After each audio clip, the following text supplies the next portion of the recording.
And welcome to the In 90 Minutes podcast, the podcast that tells it like it is, the podcast that doesn't sugarcoat it, the podcast that is here every Monday night after an Orlando City match to tell you how it is, how it was, and how it's going to be.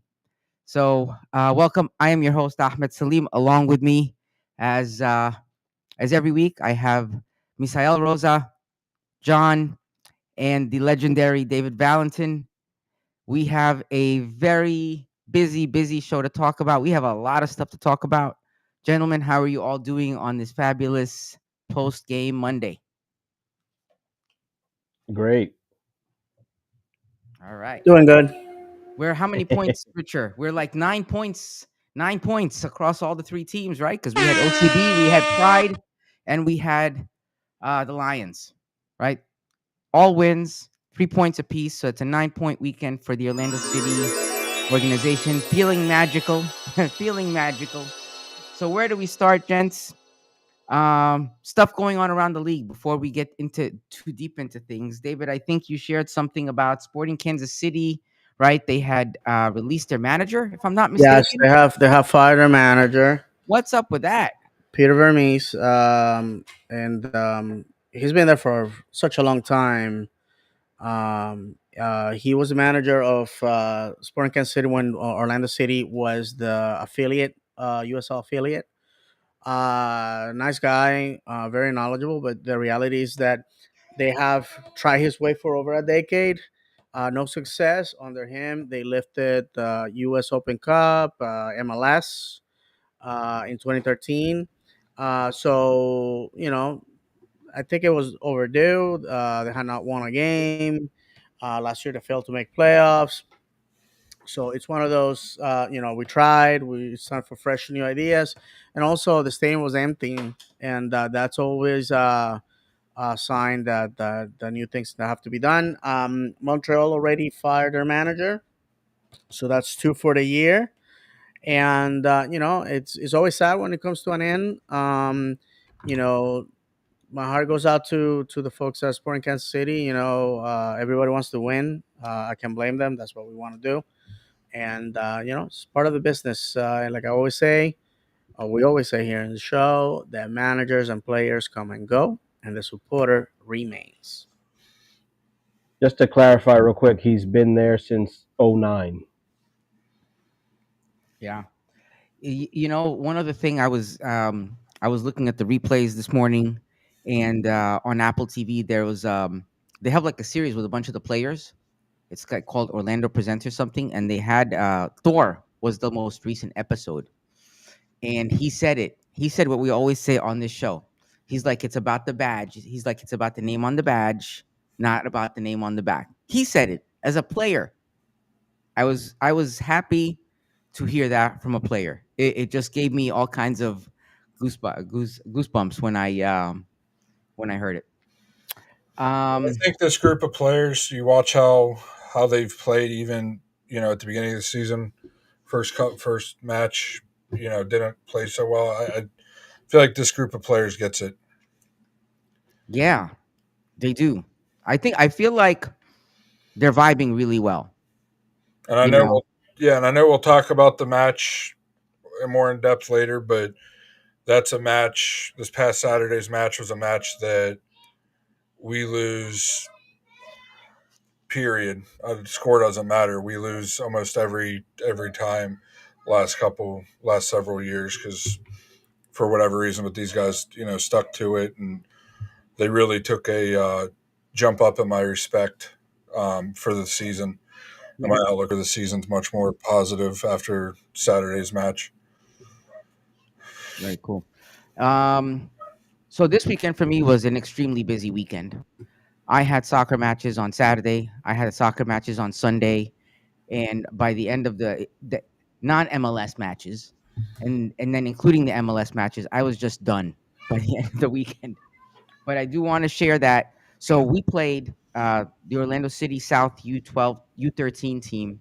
They played in over here in Hunters Creek on Saturday, and then we went down to Lake Worth.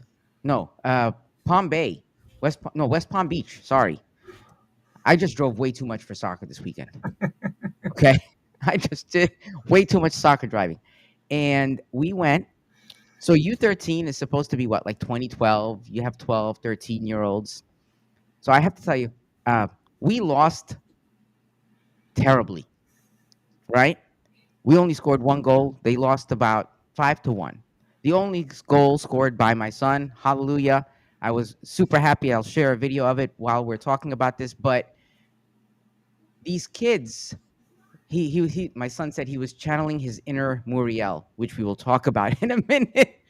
I don't know if that's a good thing or a bad thing. But anyway, so this is the goal over here. Hopefully it'll play. I don't know if it'll play or not. But anyway, these kids that were supposed to be U13, they were like men.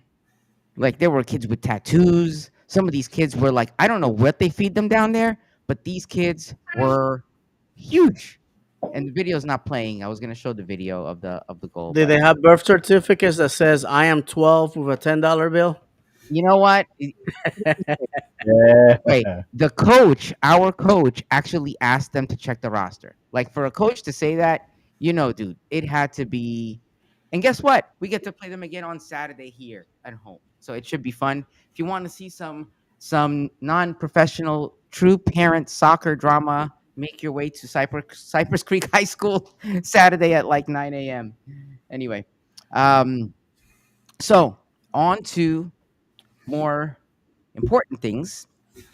Before you go to that, Ahmed, I just Yeah. want to tell people that this past weekend, Orlando City legend Dom Dwyer scored his first goal back in England Oh, that's right. with Yes. Mansfield on a away game. It was the second goal of the day. It was a 2-0 result.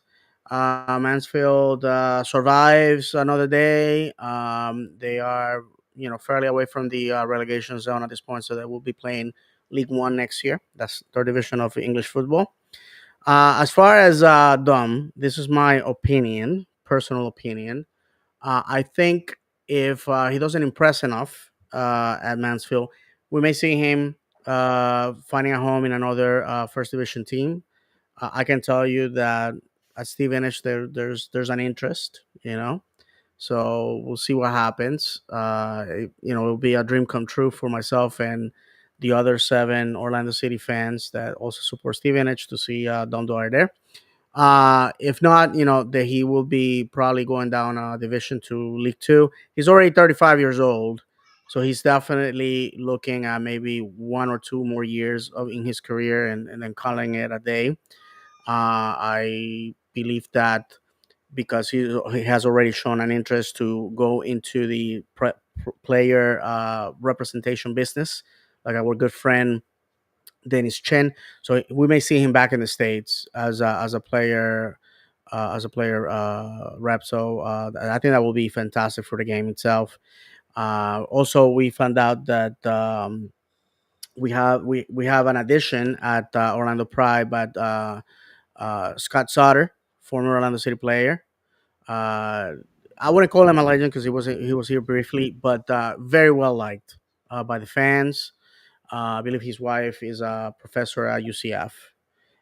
So I'm happy to see that Orlando City continues to employ former players. That former players continue to make Orlando City or Orlando Central Florida home.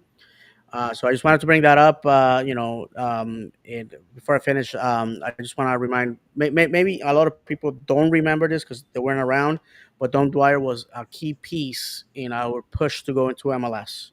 And I have said many times, so some people probably think it's an overreaction, but without Dom Dwyer, probably MLS would have never happened. Dom Dwyer brought a lot of attention and a lot of excitement. He saved us from losing that championship in 2013. And for those that have read the book by Simon Venice, Defy Expectations, the Orlando City story, which is a great book. I highly recommend it. The reason why we got into MLS was because Don Garber was watching that. We broke records for USL at that time with 21,000 people.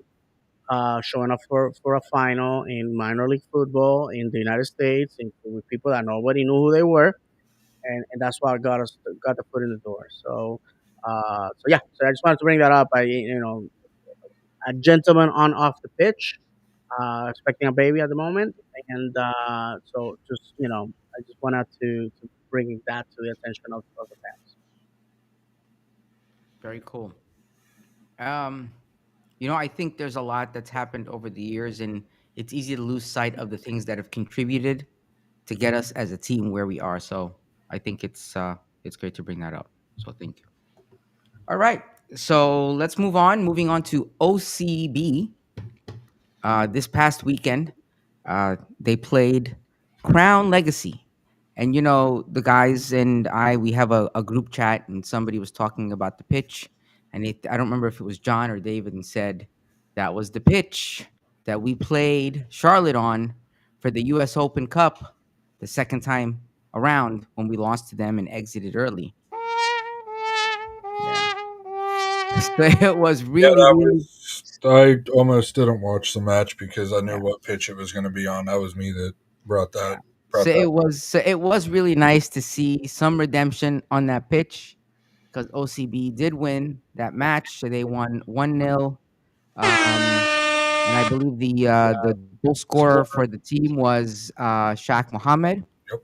I did not get to watch the game live. I just watched snippets here and there. So, gents, your thoughts on it? Personally, I thought. I mean, defensively, we played well. A lot of goal line clearances by our defense, which is a good thing and a bad thing. But we were kind of unfortunate not to put another goal or two in there to make it 2-3 now. And our keeper had a great game, and they just keep looking better and better every week. I feel like, and there's guys on that team that if they keep performing the way they do, even if they are under contract as homegrowns or whatnot, that may not be a part of our club. Other MLS teams are going to swoop in and grab them because we have some real quality on our team. And I mean, we got and it's guys, a lot of guys that you look at our team this year, especially. It's a lot of guys that came up through the academy, which is really good to see. You got Taifi out wide. He's had a goal contribution every match this season, playing right back. You have the centerpiece in the middle of the defense, and Thomas Williams, that was kind of our first academy piece with with the new academy system that we brought in back, I guess, about 8 years ago now. So it's a real positive thing to see. It's what you want to see, and we got more and more guys making appearances on the first team, and more guys signing homegrown contracts. In the off season with our club that did come from the academy, which really are only homegrown contracts. But you guys know what I mean. It's a positive overall, and it's a good thing to see, and it's exciting for the future. No, I joined John on that. I watched the game. Great performance by Orlando City. Winning on the road in any league in this country, it's always a bonus. Shaq Mohammed, once again, proving his quality. Uh, you know, and like John said, this is a new OCB. OCB used to be a place where basically we were sticking players that were not ready for MLS, but we just never saw them being considered to make the jump. And They have clear house, and now the guys that you have, the guys that were really standouts are the guys that obviously are with the first team, and now the guys that are in OCB are definitely guys that 4 or 5 years from now are going to be the ones that are going to be starting for the first team. So that's the key. And as far as selling, a lot of people want to see players go into the first team and excel, but we have to fund the academy. The academy is not free. So when we get to sell players, we basically are funding the academy. So some of the players that we're gonna develop, like Granados, like everybody remembers, who's in the Belgium league, now we just have to sell simply because that money has to come from somewhere. And again, players from the academy, they cost us nothing to develop. The players from the draft, they cost us nothing to develop. So we get to have players that are going to bring glory to the club at an affordable price, if you will. Going to sign European superstars in decline is not business savvy. Yes, you will serve, jerseys. Yes, you will pack the stadium full of people with nostalgia or wanting to see them live. But the reality is that if you look at the teams that have won the trophy, they have won them with players that not necessarily are, of the stature of, who. I don't want to mention his name. So that's that. Yeah, we have a comment from Jim D. I'm pretty sure it's about the Charlotte game. I mean the OCB Charlotte game. He says that was a funny match from the officiating to the goals. Thank you, Jim. Well, you got to remember that the refereeing MLS Next is at that level. The refs there are people that also want to move up to the big game, and I'm happy to see that. That's everywhere in the world. The better you are, the you go up leagues. That's why when you look at first division in European countries or Latin American countries, those referees are like top of their game, but they don't start there. They have to start in the reserves with the kids and move their way up. In fact, I'm gonna for those that are new to the sport, I'm gonna teach you something. The reason why in Spanish we refer to the manager as profesor is because in most countries that person has to go to school. I have friends in England that actually have gone to college to earn a degree in football. And then the other word that we use is colegiado to refer to the refereeing because they are actually members of a guild.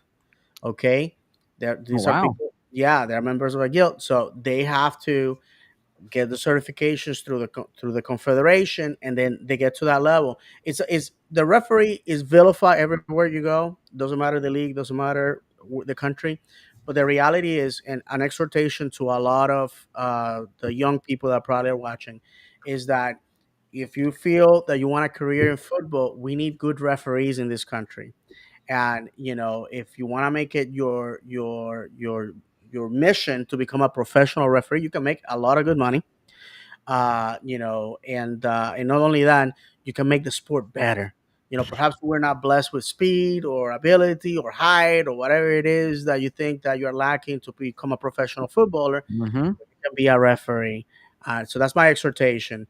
A lot of people like crap on the officials, but we need good officials. Imagine if we had good officials, perhaps we'll stop complaining about them. Yeah. Good point, David. Good point. I mean, to add on to what David said, you just look at the referee. He retired, I don't know, maybe 10 years ago at this point. The Italian one? The Italian Yeah, one, right? Colina. Yeah.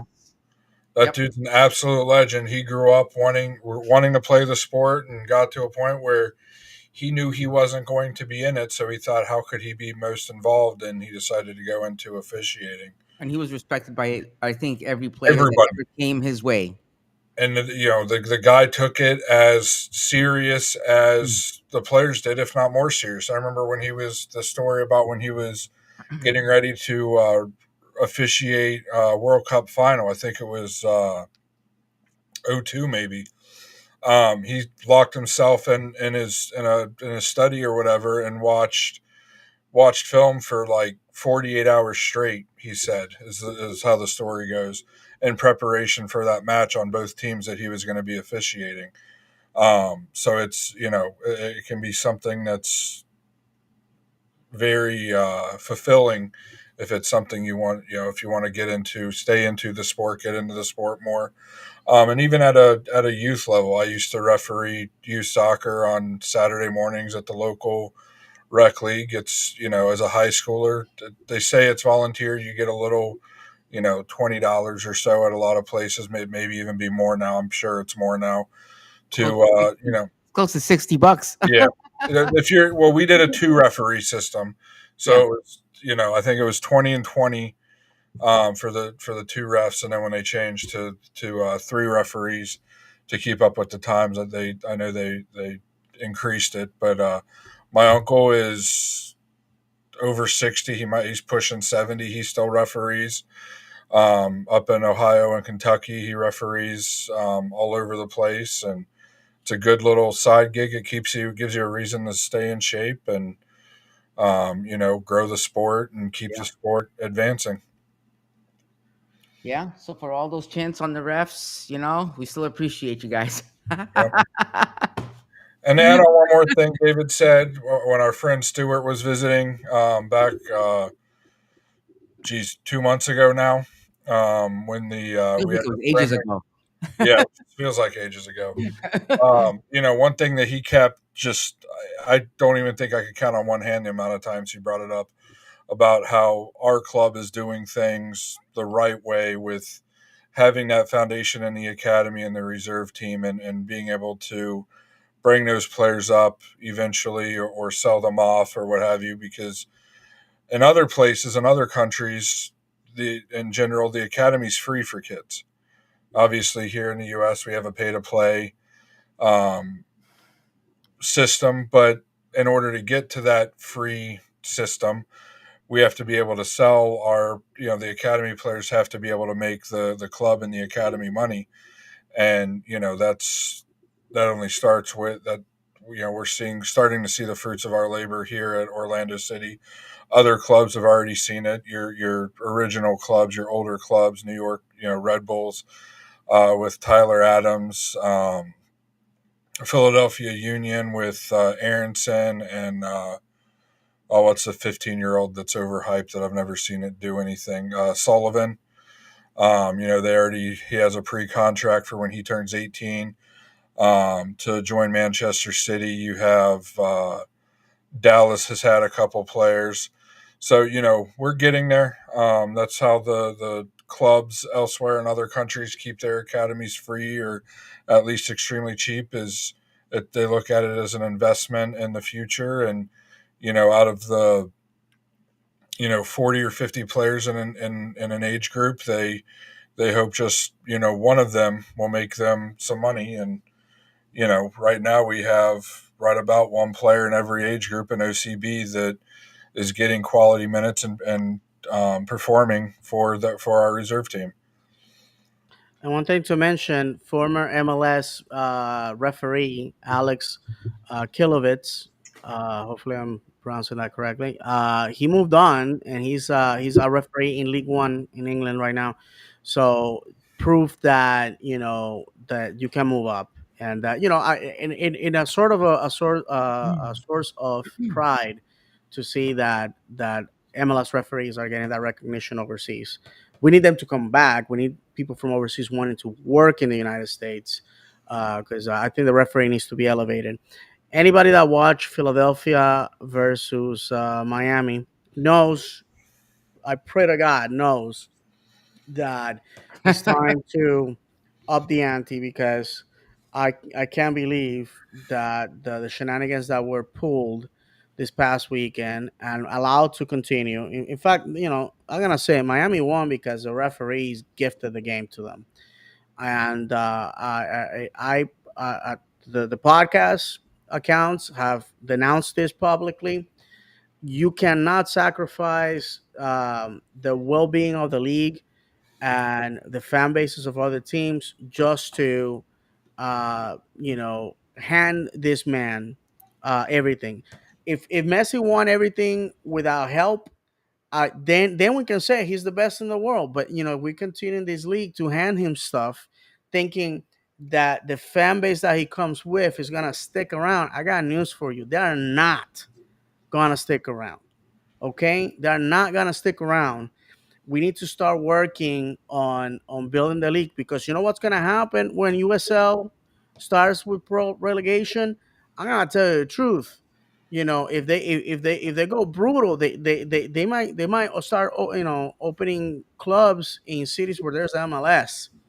And there was already news that a USL League One team was gonna try to operate in Winter Garden. For those that Mm-hmm. are not familiar with Central Florida, it's just a city about 20 minutes away from Orlando, here in Orange County.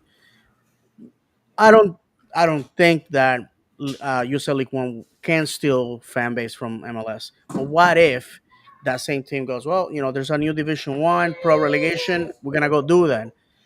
Can Orlando City and MLS withstand that? So I'm just food for thought. Well, like we said in the past, David, I firmly believe that the MLS wants their monopoly to stand on first division soccer, and will find a way to purchase USL and integrate promotion and relegation that way. I really think that's what the pathway is. It may not happen in the next 5 years, but I feel like definitely the next 10 years there'll be some sort of merger. That's the way that there has been with other sports. You look at the NFL and AFL merger back in the 60s, the NBA and I can't think, ABA when they merged. It's going to be something to that effect. Obviously, a little bit different because there'll be promotion and relegation and such. And the whole thing about Miami and Messi, what you're going to get with them. Miami's been a punk, or Messi's been a punk his whole career. He was protected at Barcelona, protected at PSG, protected in the World Cup. I haven't said it yet, but I'll say it now because I'm sick and tired of hearing about how great the man is. Argentina has not won a World Cup without cheating the officials. Maradona, hand of God, and then fluke penalties the entire World Cup when Argentina won it a couple years ago.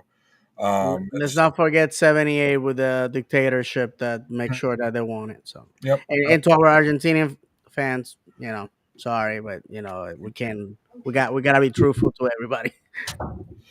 No, 100%. I mean, you look at it, and that's coming from somebody that prefers the style of play of the South American game over, an English game or a German game. But it's just the way it is. They've Argentinians have always been cheats in the sport. They haven't won anything without cheating, and they come into our league and think it's going to be the same thing, and they've won nothing but a molded toaster oven as a trophy. Oh God. Oh my gosh. Like they couldn't even win the supporter shield. They didn't. Their mockery of a club wasn't even eligible to win the supporter shield last year, so they didn't even get a trophy for that. But I digress. Let's move on. This is an Orlando City podcast. All right. Yes. All right. So moving on from OCB. How do we go from OCB to this? The Orlando Pride, in the words of DJ Khaled, another one. Right. Another So one. the Orlando Pride are now 3 wins in. They are in first place, sitting with 9 points, 3 wins, 0 losses, 0 draws. Hopefully that streak continues. This last game they won 2-1 against the San Diego Wave. We're not even going to talk about the San Diego men's team. That's a whole other scenario. But so, Misael, you were at the game, if I'm not mistaken. What can you tell us about the match? Yeah, good match. San Diego gave us a lot of trouble. I mean, if you can believe it, we didn't score there was no score in the first half, which by the way, the Pride's been playing. They've been pretty much like averaging 8. So it was kind of weird in the first half. They didn't score any goals. Really? Okay. The atmosphere was pretty good. It was a pretty good crowd in there. There was a lot of San Diego Wave fans there somehow. I don't know if they're really from there or they were following Alex Morgan or something, but they had a decent amount of fans there. Like I said, they gave us trouble, but second half we came through. Midfielder Haley McCutcheon, she scored off of a corner kick, a header goal, and then Marta got a penalty kick in the 76th minute, I believe. It wasn't just a penalty kick. Well, actually, the goalkeeper had stopped it the first time. Yeah, and I guess I was there, so I didn't get to see what they were saying. I guess her foot was off the line. Yeah, she crossed the line. You have to keep one foot on She the line. went She too crossed early. the line to save it, and then Marta did Marta things. Yeah, exactly. One thing I wanted to say that before the game started, ESPN did a piece because this game was on ESPN. They Yes, did I a did piece notice on that. I noticed that it was actually I don't remember where I was, and I saw it pop up on the TV. I was at at a bar, and it popped yeah. up on the TV. My wife was like, "Wait, they're talking about the Pride," and it was on ESPN at like 12:30 in the afternoon. Yeah, I put on ESPN when I got up, and they were like mentioning the Pride, and I was like, "What's going on here?" I didn't know the game was on ESPN, so they brought up that the game was on ESPN, and then they were like, "Okay, after commercial break, we're actually gonna talk to one of the players." So if Oh, anybody has ESPN Plus, they did a nice piece on Barbara Banda. They talked to her for like 5 minutes. wow. They talked about where she's from, the country, what she does for the community, about the Pride, about their winning the title, and if they're going to be able to repeat, et cetera, et cetera. It was a pretty good piece, and yeah, I was pretty shocked that they did that on ESPN. It was pretty cool. Oh yeah, that picture right there was that. I guess Marta and Banda have like a Space Jam thing going on there where they're drinking the secret stuff. If you see like the little label on the water bottle, I guess I guess when you're winning like that, you get to have a lot of fun. But overall, yeah, great game. The penalty kick or the penalty by Marta Moore. I mean, that was the guts you have to have the first one blocked and then it be called back, and then to follow it up with a Panenka that goes bar in, Yeah, cross bar in. yeah, which was weird because it got blocked. We resumed play, and then I guess the referee got word that the goalkeeper jumped off the line too early, so she went back. She rewarded us the PK again, and then remember she had to go to the monitor. So then she said stop. It was kind of like a little bit of a mess, but then she went back to the monitor and saw that it was true, and then she awarded it. Yeah, and still, like you said, yeah, she still hit the crossbar, but was able to finish it, and they gave her the star of the match there for the second game in a row. I went into the store, and these new kits, which by the way, I think I read something that the Adidas MLS contract is up, I believe 2027, 2028, and I'm kind of hoping that that Nike takes over. I prefer the Nike kits. The quality in the store on these new Pride kits were so much better. But the I'm wild glad that thing you is that mentioned that, my brother, because there's a rumor, because it's not official, that MLS is probably gonna allow teams to find their own kit suppliers, Ooh, just like USL does. If they do that, I'm already throwing out there. We should go Macron, but that's just me. Wow. Uh, Seriously, that would be crazy. that would that be would be insane. awesome. If you remember, we had Lotto, an Italian brand, in USL. And some of the most iconic kits were those. My team in England uses Macron, and my Israeli team went from Nike to Adidas recently.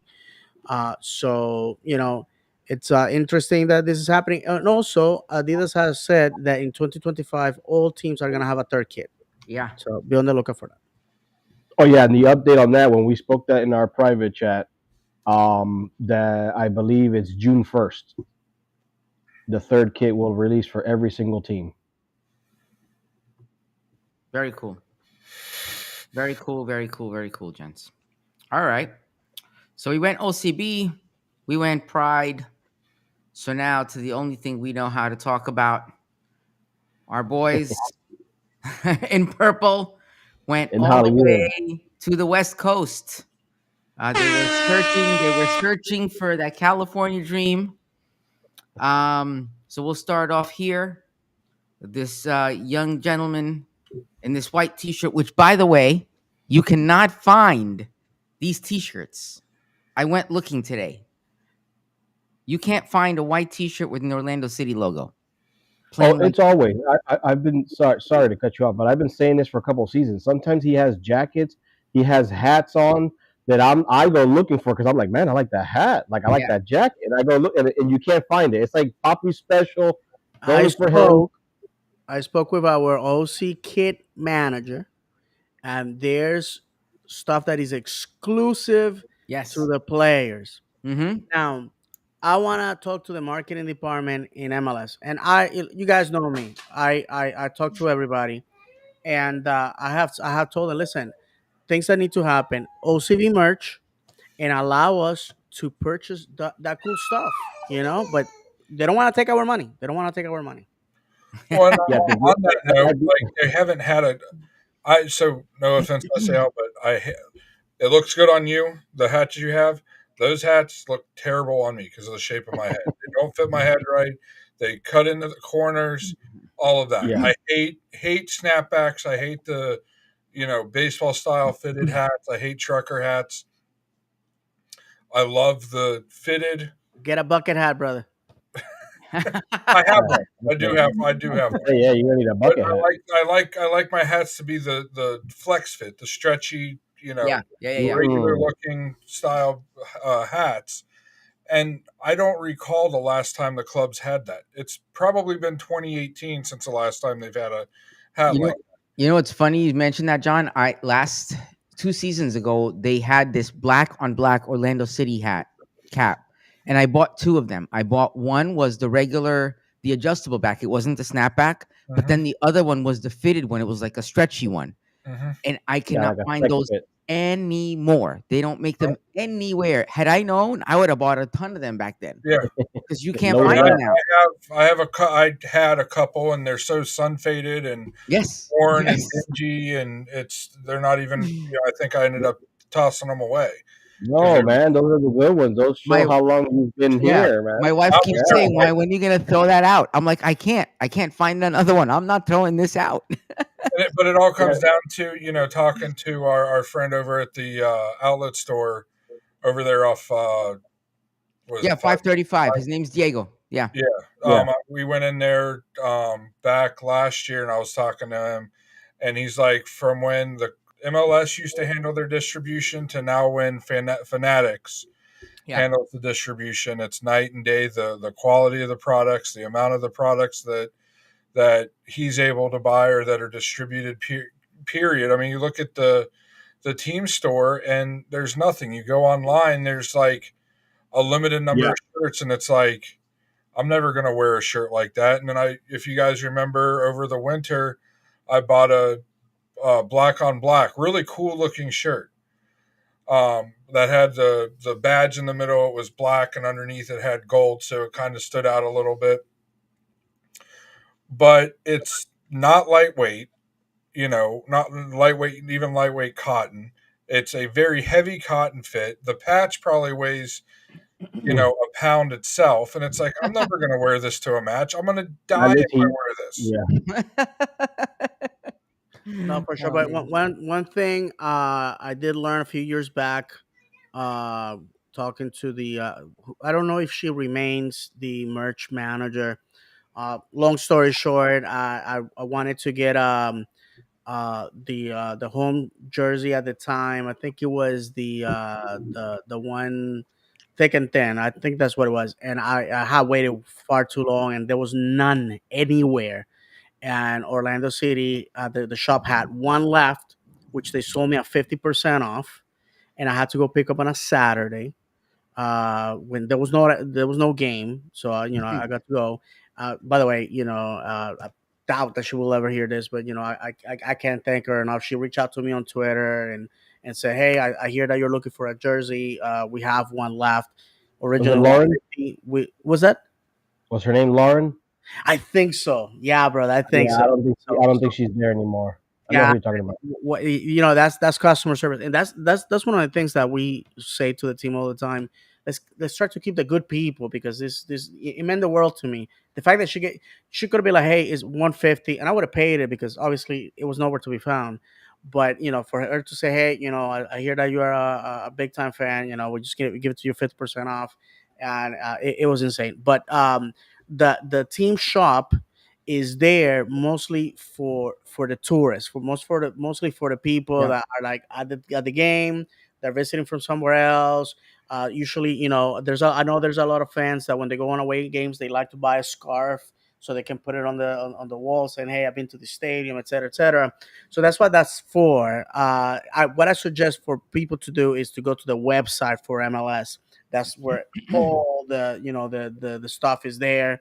In fact, when Kaká had the event where they had that special scarf, I bought it from online because I knew there was no way I was gonna be able to get it at the shop. By the time I got there, they were sold out.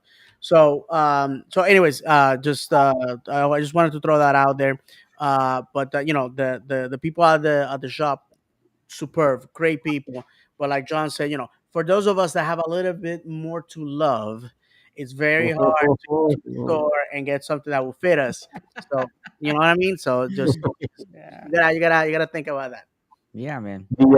Yeah, staying on this unexpected merch segment that we brought up.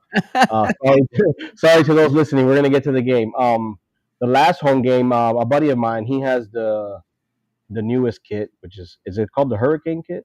Yeah, Yeah. something like that. Perfect storm. Um, Yeah, the hurricane. oh yeah, yeah. We were talking about that because I told him that I noticed he got the authentic, and I noticed that the Apple TV on his sleeve was in white, but the players had it in gold, or vice versa, something like that. And I was just like, Got man, like, the on the player sleeves. I thought the authentic had it too.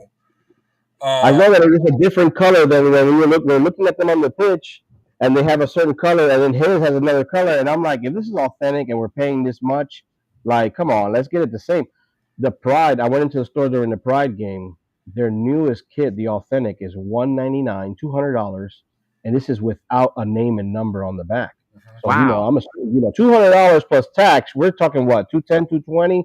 Then they're gonna want what, 25, $30 for name and number. I was like, dang, like sometimes like I tell people, it's cool, we're the champs, but be careful what you wish for, because that stuff, it comes with a price. And I'm They're gonna fleece assuming, you, baby. So to yeah, Oscar Pareja, we sent him the best.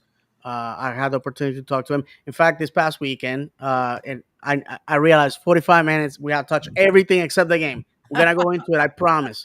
This past Saturday, I said we had a lot to talk about. I wasn't exactly. joking. This past weekend, there was a girl in our congregation that had a bat mitzvah, and obviously we went to the after party.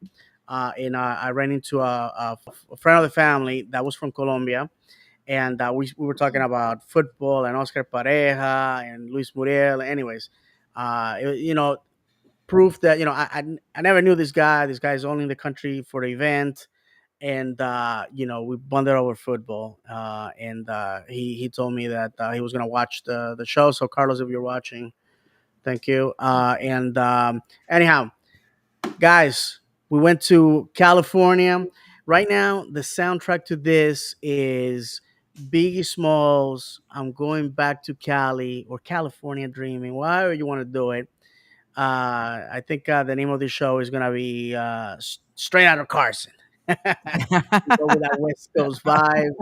I gotta tell you right away, just to get out of the way. We say in the show that football is a pound of talent and an ounce of luck. And guys, that ounce of luck saved us. We surrendered a cheap goal. And again, for the people that are mad that it was a soft pen, whatever, listen, the reality is that when it's done to us, we get mad. Atuesta, just dark cards.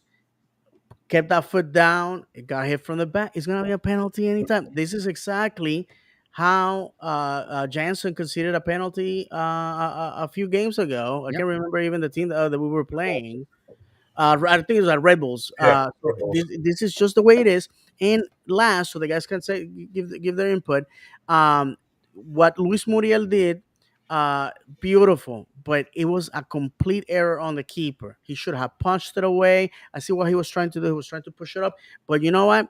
This is the Luis Muriel that we've been asking. He hit it with such pace and such strength from so far away too that he couldn't do anything. oh, But I thought that, we I thought that was win. Ibrahimovic. Yeah. 3 points, baby. Yeah, And man. so bad, so sad. Too bad, so sad. The champs are still wingless. There you go. So Really quick, sorry. Touch on the for the people that are not watching, they're listening, touch on the Poppy thing real quick because I know Yeah. we ended up talking about So the merch. this game, and this is how we got onto the whole merch discussion, because there's a picture up here of Oscar in his white T-shirt. As of this game, this was his 200th game with the organization, right? So he's been with us for 200 games, through thick and thin, through for better, for worse, for richer, for poorer, you name it. He's been through it with us. So we have to thank him for that, because he's helped us tremendously. But on a brighter note, as we've been alluding to, we won 2-1 away from home, and all I kept thinking to myself was, in the words of Miguel Gallardo, if you pretend to be a championship team, you have to win the games at home. I can't even imagine the pressure that the LA Galaxy Hey, felt, because literally they are the championship team and they played at home, and obviously the result wasn't what they wanted. You can question the calls, like we always and we often do. I watched the Apple show, if you've ever seen it, Instant Replay, where they review some of the calls, and they reviewed two of the calls, and they agreed that that was a PK for us, right? And they also said that it wasn't an offsides, that first goal, even though from my eyes it did look offsides. But the point that he did make on that show was that it was not. So it is what it is. Bad calls happen. Um, our star of the match for this game was none other than our DP, our number 9, Luis Muriel. My son is standing in the back here, clapping, running around. He was hoping his he was hoping to see his hat trick. I was like, don't get your L'Oreal's biggest fan. I'm like, keep wishing it into existence. Hopefully it will happen at some point. I'm like, if you believe it that much, it'll happen. So if Muriel does score a hat trick at some point in this season, I'm gonna owe something to that young gentleman over there. But anyway, great result. We find ourselves in what place? We find ourselves right now in 7th place with 10 points, 3 wins, 2 losses, 1 draw. We have a goal differential of 3. I think this is probably one of the better starts that we've had. I don't want to say too much because I don't want to jinx it. But I think we played a good game. I don't think we played an amazing game, right? I don't know. We'll dive into everybody's thoughts. But last week we were talking about it. We're playing LA Galaxy. They're the champs. They're missing people. Could we have played better? I think we could have. I think we played a good game. I'm not disappointed with how we played. If LA Galaxy was at full strength, would that game have been the same? I beg to differ. So I would say there's still room for improvement on our part. Um, Luis Muriel in that second half had another strike that was amazing. It went wide. Had that gone in, I might have had a little bit of a different opinion. It was just like off of a volley, and it was off of a corner. It was off of a corner. I'm sorry. And it was the rebound off of the corner. Had that gone in, okay, that I don't know. I don't even know what to say at that point. So I'll open the floor to you, gents. Let it rip. Go ahead, Miss A. I'll go last because I'm always long-winded, and I missed a week, so I have a lot to add. Okay, yeah, because I'm gonna keep it short. Ahmed, tell your son that if Muriel gets a hat trick, if he doesn't have a Muriel kit, it's on me. Um, and yeah, it was a good game. Like you said, just to piggyback off of you, of course, LA wasn't at full strength. Not trying to take anything away from us. But it's the truth. They weren't at full strength. Paintsill came in the second half. No Ricky Pooge, no Marco Royce. I don't know if it was. Did I see that correct? It seemed like Gabriel Peck. It seemed like he was like. I feel like he was trying to do too much. It looked like he was trying to boss everybody around, and like I don't know. It was kind of weird. They were saying that this season, they were expecting more goals from him, and I guess he's taking a lot of shots, but his accuracy is not there.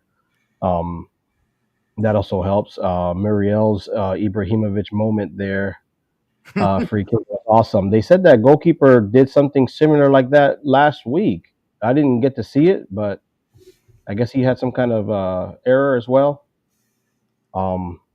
Well, I mean, But yeah, if you wore any tighter shorts, I don't know, if they knew TV. I mean, that could have something to do with it. I mean, my goodness, maybe if your legs could um, a little bit, you'd be able to jump more than I think I could have jumped higher off the ground than you did on that air. Oh my God, John.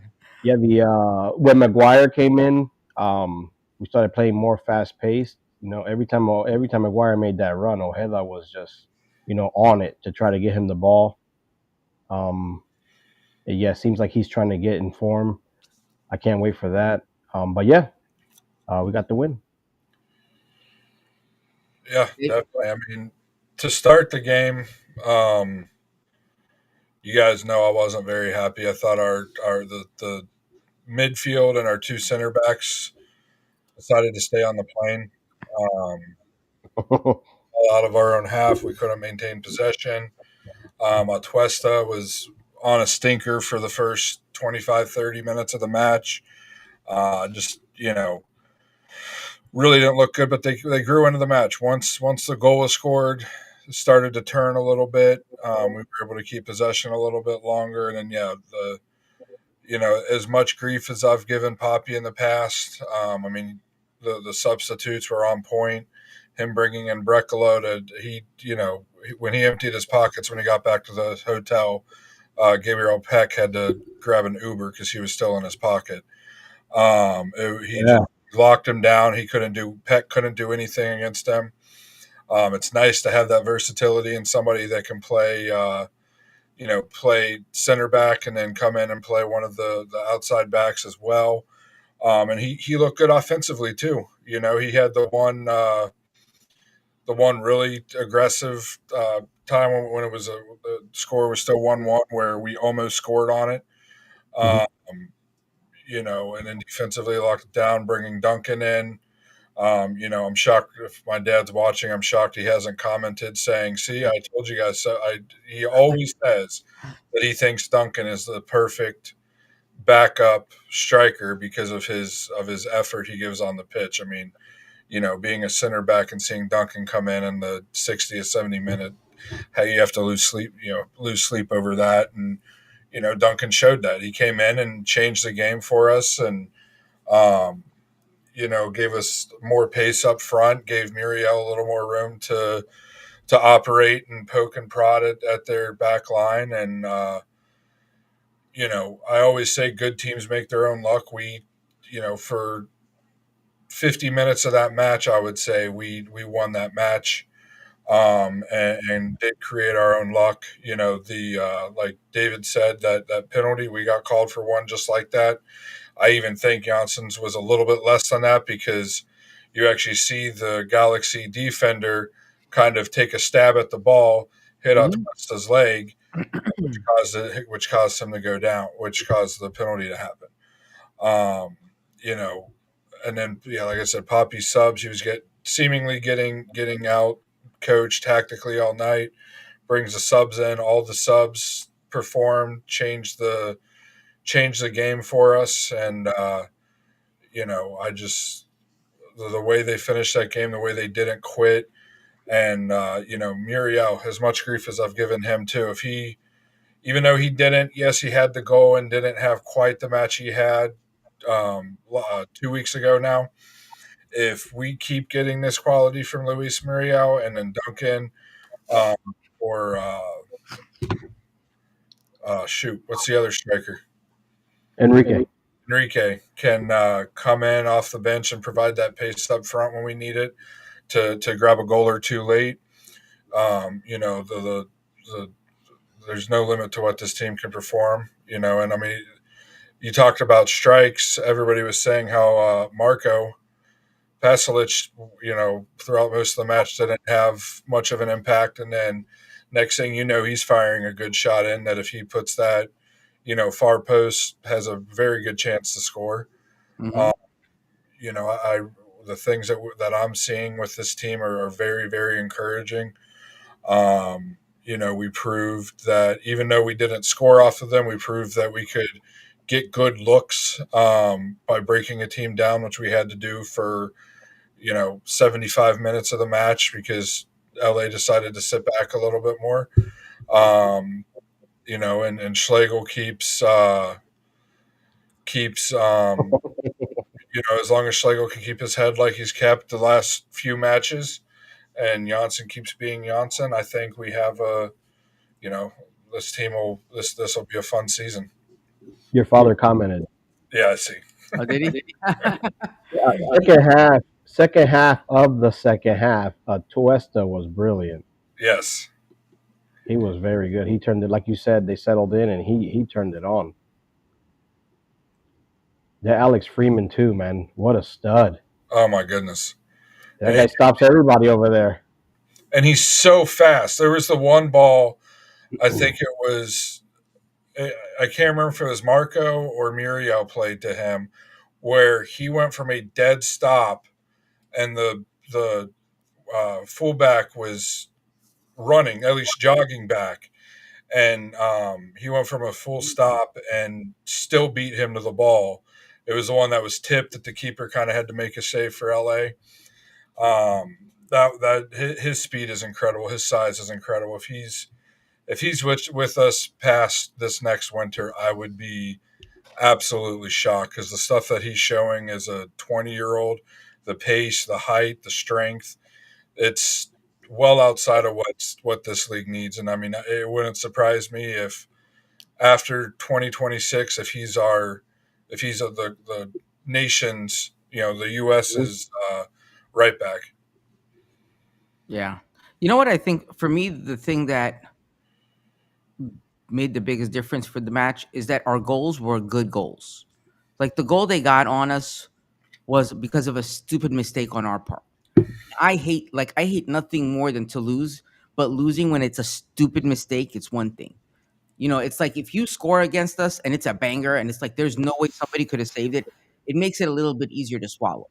So I'm just happy at least that one of our two goals, not counting the PK, which was a good PK by the way, right? You could argue, oh, you won by a PK, you couldn't score against us.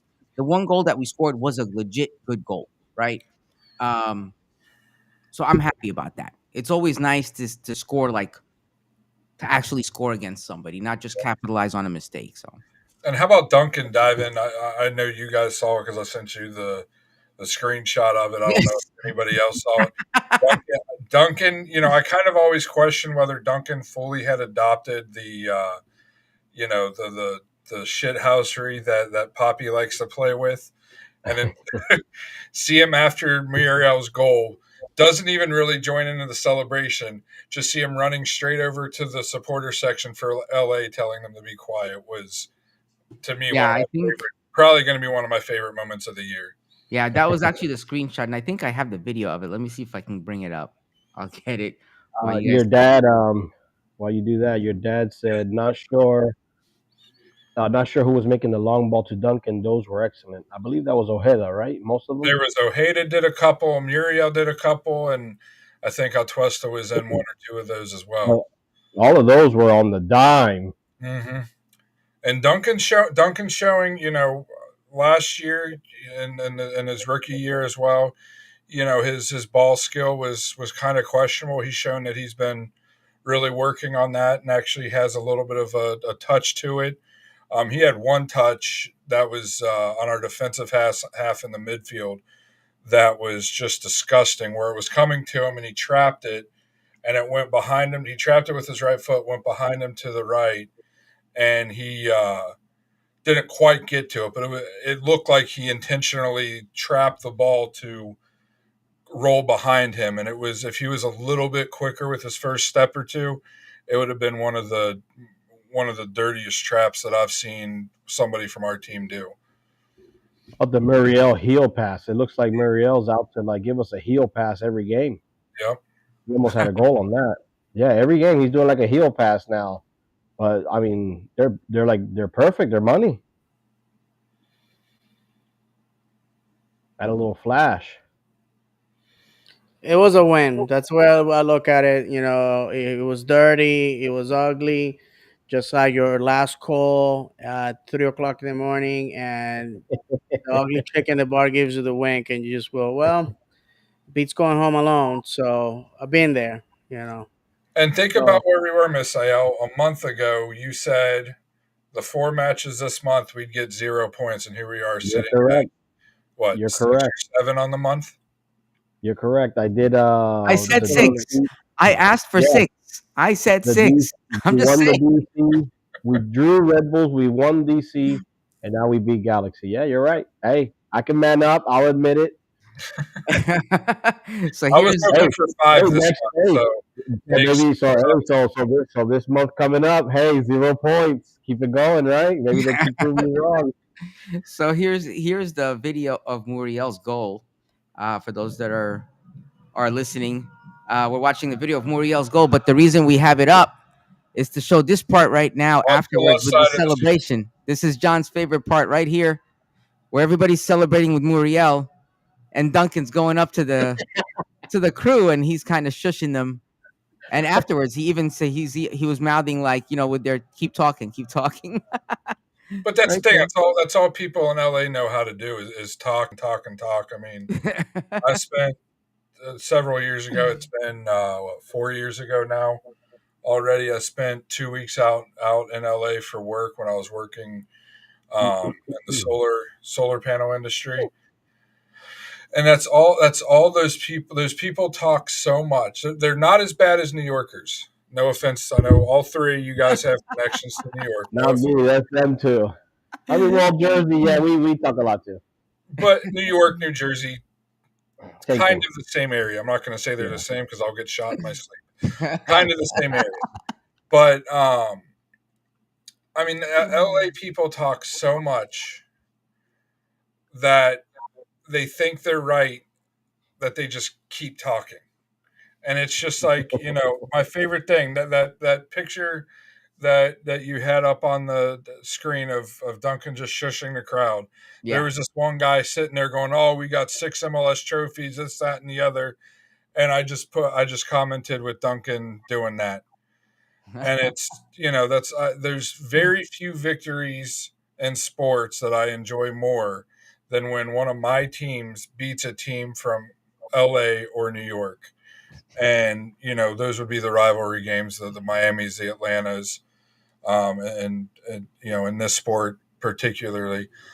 And there's nothing better than beating an LA team. They get virtually every advantage they possibly can, and in every sport. And it's just, I don't like their sports teams. You know, I'll leave their people. They seem to be nice enough people from what I could tell. Most people that I met out there, but they just like to talk. They like to live in the past with what they won way back when, and there's just no reason for it. What have you done for me lately? Cool, you guys won the MLS Cup, but win me a game this season. Well, yeah, online they were blaming the refs for this game, and then slash some of our fans jump into their pages, their groups online and stuff like that, and they start blabbing their mouth. So they start immediately throwing their titles and, oh, we have this many stars above our crest, and Yeah, you well, guys. if the league is gonna help you create new rules every time you wanted to do something, The of league course, gift you Beckham, gift you Zlatan, and you've never right? won while Beckham was here. You didn't win anything while Zlatan You've was been here. around since 1996. Listen, it's all good, you know. I They're, mean, they're trying you to get get, Ronaldo out for the summer. this is the same type of tactics they utilize. I'm gonna be honest with you. Had we not laid an egg with Red Bulls, we would have gone to their house and probably won it. You never know, but it is what it is. That's why, my friends, this coming up Saturday, 7:30 Eastern, we're heading out to Chester, Pennsylvania, to play the Philadelphia Union on a revenge grudge match. They ruin our home opener, and it's time to deliver some pain. Um, Philadelphia was humiliated 2-1 by Miami in their house, and I say humiliated because the refs won that game for Fifanel Pesi, Infantino's side piece, and they're hungry for revenge. Now I gotta tell you, they're second in the league in the East, and we gotta win this game. We have scored 15 goals and allow 12. They have scored 13 goals and allow 8. For those that like goals, I think this game is going to be a goal fest. The stadium is beautiful, by the way. I got to see it. Unfortunately, I went to Philadelphia for work on a day where Philadelphia was playing in Orlando. Go figure. And so yeah, so I just think it shall be interesting, for those that are jumping on the road to go up there. And I see that a lot of people are talking about going to Philadelphia for the game, so wish them well on their trip. We just gotta win. We gotta win. So far we have beaten teams that have problems, that have issues. We gotta beat, just to quote the great Ric Flair, to be the man, you gotta beat the man. Uh, Woo! and woo, exactly. Thank you. So we have to go. We have to go and prove it, and we gotta beat them at their house. If we do that, then we can prove to the league that we're the real deal. That we are not just out here beating the minnows and then getting being up by the sharks. So it's gonna be a good match. Now that we have found our form, they are a very difficult team to play. They like to go on the counter attack. They like to go wide. And I think they're a good matchup for us. With that said, I think that shameful what happened last Saturday for them against Miami. I guess warning shots on what's going to happen to us when we play them, especially at home, because Messi's not going to come to Orlando fearful of actual competition and animosity towards His Highness. So there you go, guys. Thoughts? Going into that Galaxy game, our front line had 13 goals, leading the league with 13 goals. Um, I'm pretty sure that's the first time we've done that under the Poppy administration, or probably any since we've been in the MLS that quickly. With adding more, so hopefully they can keep that trend going. Philadelphia's looking very good so far. A few games in, very dangerous as well on the attack. Hopefully, our back line can withstand that. It's also at their house, which our battles with Philadelphia. It's always a battle back and forth with them. And yeah, hopefully Muriel gets his hat trick. He keeps this going. His play. By the way, this Galaxy game, was that the game that we were hoping maybe Bobby would teach Angulo a lesson and sit him down? Yeah, because Yes, he started that game. it Yeah, was. so I guess hopefully, at least he gave him a speech in Yeah. the locker room because he still started. But yeah, hopefully we get the win. Yeah. Philadelphia has been one of those teams that's always been a challenge for us, I feel like. And ironically, the last couple of times we played them away, it was during the international break. Because I remember watching those games, it was the international break, and we didn't have Galese, we didn't have a bunch of guys, and here we are going away to Philadelphia. So I'm actually glad we're in the situation that we're in because the way the schedule fell, we're past that stage right now. Yeah. So I'm hoping for a better outcome. I'm just hoping for a good match. I brought up a site to look at the stats, and it said over the last 23 games, they have 8 wins, we have 8 wins, and there's 7 draws. Nice. So it's a tiebreaker then. I don't dislike that, right? Right now, the way we're playing with that history, I like our chances. I'm looking forward to a good match. And we're the team that has scored the most goals in MLS this year. Yeah. Mhm. That's what I'm saying. Looking at how we're playing right now, and with that history against them, I'm feeling good. I don't know about you guys. Running into the Revo though. Philadelphia on the season has I just had it pulled up. Has 13 goals, but 4 of them were against us in the opening match. Oh yeah, Really? Yeah, and yeah. if we don't have that mental lapse,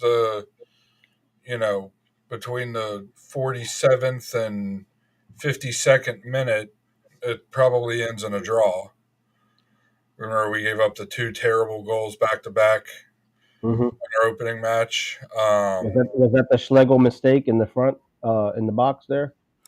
Yeah, I Was think that game? one of them was on Janssen, or one. Yeah, one of them was on. I think at least one of them was on Schlegel. Another one was was Angulo turnover that led to another goal in our defensive third. Mm-hmm. Yeah, Um, you're right. but yeah, I mean, we'll see. You know, we have a point to prove. We lost to them 4-2 opening day. I feel like we're playing much better as a team than we were. Our new guys are fitting in like they were. Muriel's showing something, showing a side of him he hasn't shown in the full season that he's been here. He's actually showing a little bit of quickness in his first couple steps, showing a little bit of purpose out there. If he can continue doing what he's doing, really our three DPs continue doing what they're doing. Our defense holds solid. We didn't have Janssen against Philadelphia. If you remember, he was the last minute scratch in that Mhm. match. You know, I really like our chances. The last several seasons we've done well playing in Philadelphia. So you know, I think we have a good chance of taking home the 3 points. Obviously, I hope we take home the 3 points. But you look at what they've done this season; they haven't done too much. You know, they've won matches, but they haven't. You know, take out our game, they've scored 9 goals and given up 6. So there's nothing spectacular there to write home about. You know, we've scored 15 goals. Yes, one of those was a 4-1 win, but we've scored 15 goals. We've given up 12, but you know, 4 of those was to Philadelphia. So I think it'll be an exciting match. I think it'll be a little more attacking match than we're used to seeing Philadelphia play, especially since they just played, you know, Miami, and they're probably feeling a little slighted from that game. So it's always an intense match when we play Philadelphia, no matter what. So I hope we're able to pull it out, and if we pull out the win, depending on what the teams above us on the table do, we could potentially be tied for first in the East. Now, Wow. Miami does have a game in hand because they didn't play 2 Saturdays ago, but on points we could potentially, depending on what the 6 teams ahead of us, 5 teams ahead of us do. Um, on Saturday, we could actually, we're only 3 points back from first place. Yeah. Hopefully the guys want to get revenge from that home opener. And like you said, to piggyback off what you said there, essentially they haven't played this team now. We looks like we learned our lesson and we've gotten better as we were going along here. And even though it'll be a tough game, but yeah, hopefully they come out there mad about that first game and want to get some revenge on them. And my dad Ray just commented like the long switch, and this year we were attacking. I mean, the biggest thing that we were missing last season was that Antonio Carlos switch. Remember how he'd love to switch that ball to the opposite corner when he got it. And we were really missing that last year. This year, it seems like we're really putting a pinpoint on that to make that be part of our identity is switching the ball long.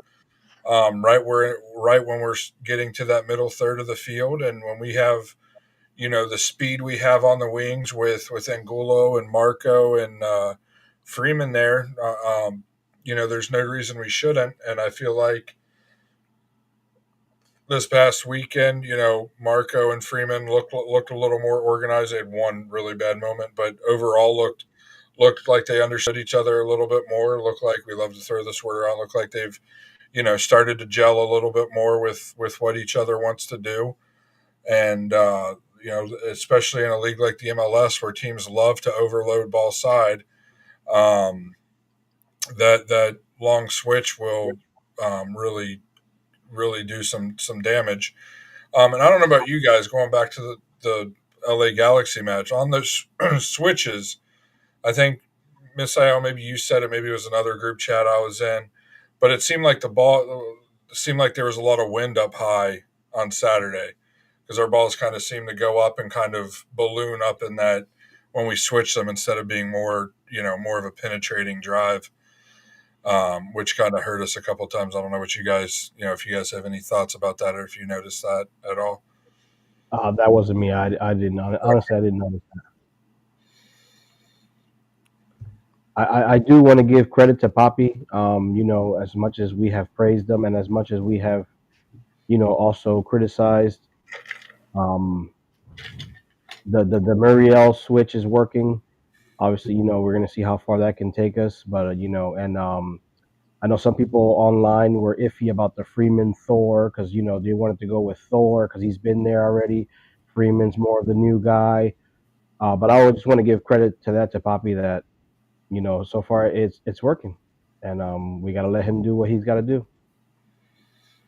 And the thing about Freeman too is on OCB he was always an attacking threat. It was his defense that was always the question.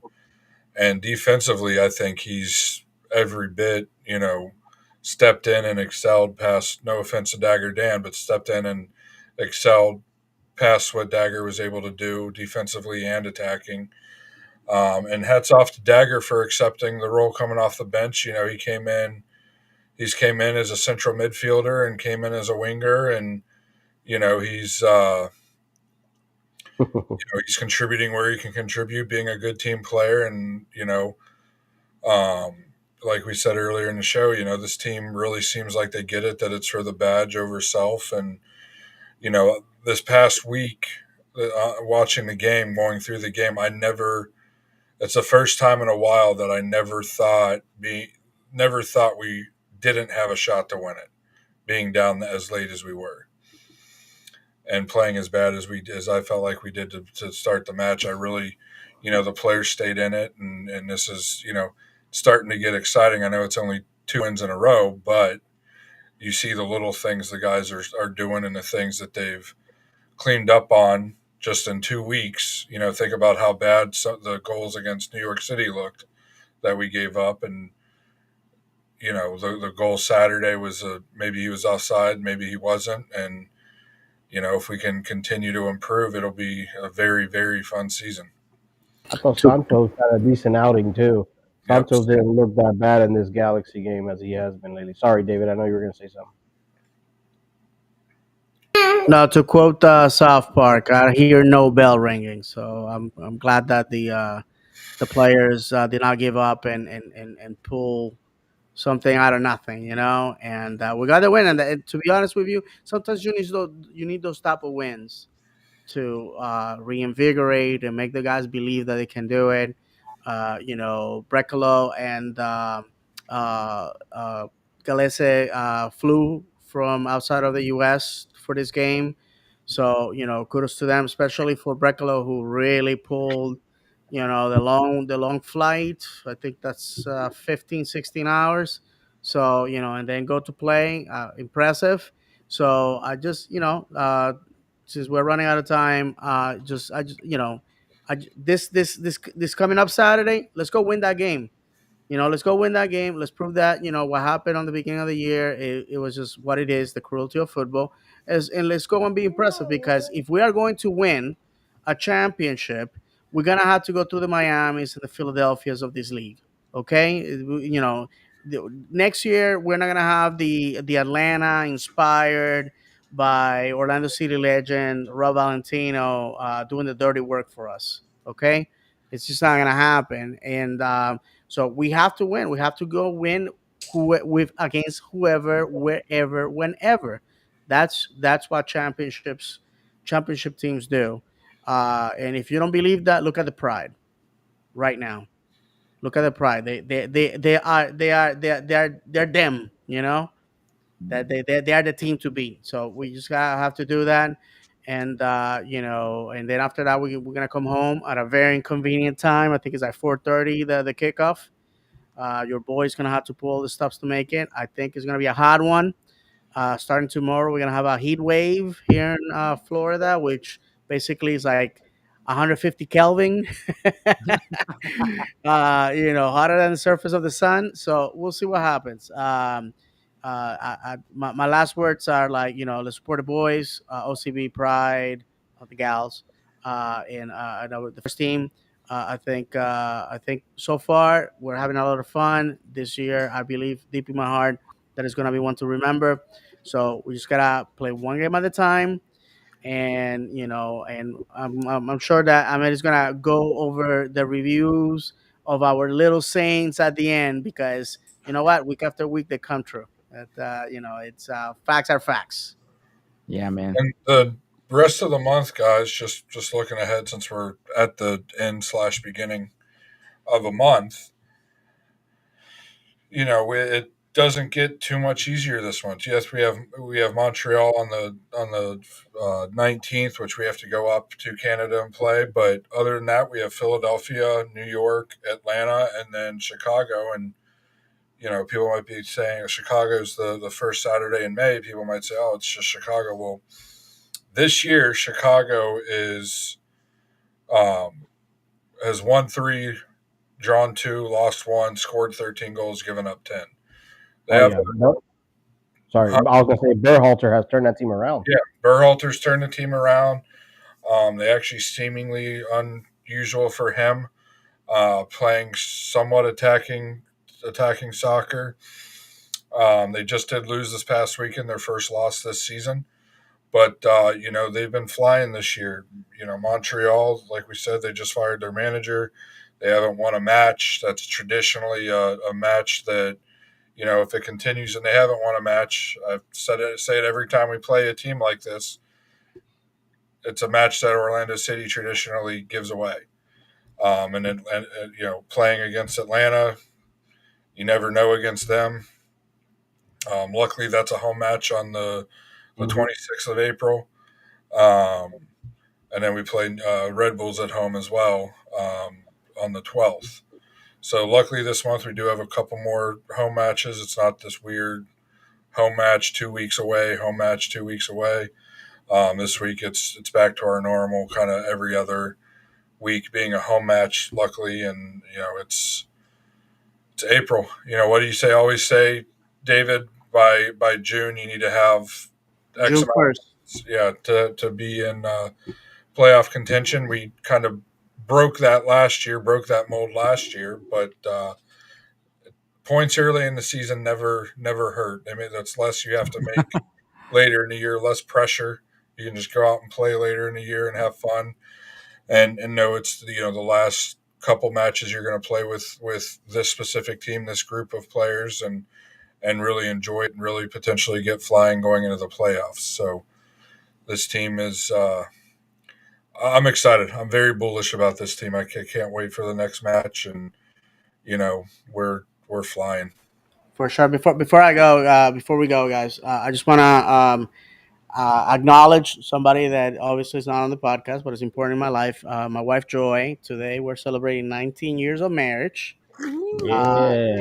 So yeah, and what makes it more special is for my wife and I. This is our second marriage for both of us. So when we got married, people are like, "Oh, well, you guys already have failed marriages. This is gonna go the same way," and he hasn't, thank God. So Joy is the one that gave me my first Orlando City tickets when she was working for Orlando Health, and has given me two wonderful boys, and has been a great adopted mom for Ivy. So I just wanna say thank you to my wife for putting up with the podcast and putting away for with all the insanity of OCB and all that. She has been a fantastic wife, and probably she's gonna be yelling at me after this is done because I'm speaking too loud and probably keeping her awake. But yeah, so Mazel Tov, Joy. Thank you. I love you, and guys, let's hope for a win.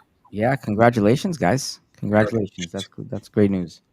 So yeah.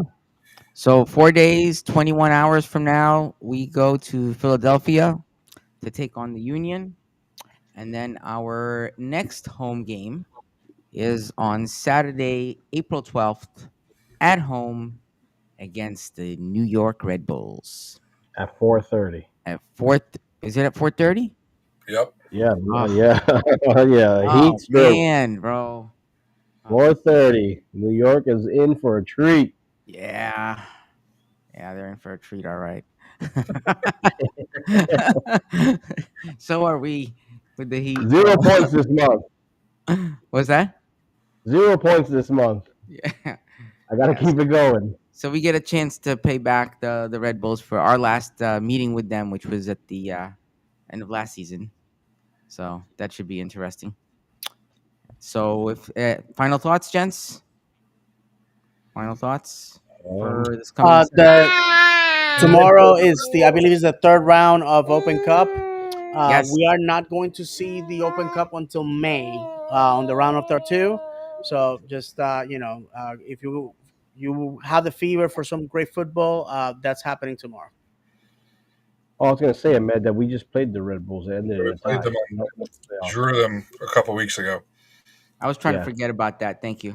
I'd rather forget about the one you were talking about than that one. Yeah, pretty much. Yeah. You know what? That was all a blur, I think. This whole month has been like a blur. That was the one where we went back to back, right? We played NYCFC and then we flew back and then we flew back again. Yep. Oh, that's Yeah. why. Okay. Yeah. That makes sense. Oh yeah. All right. Well, hoping for 3 points this weekend, for another 3 points the following weekend, and we'll go from there. So we're going to leave you the only way we know how, reminding you that football is played on grass, not on paper, that football is cruel and unpredictable, that football is a pound of talent and an ounce of luck. And if you have not cried for joy or anger over football, have you ever really footballed? For the entire crew here, John, Misael, David, and myself, may God bless you. And as always, vamos, Orlando!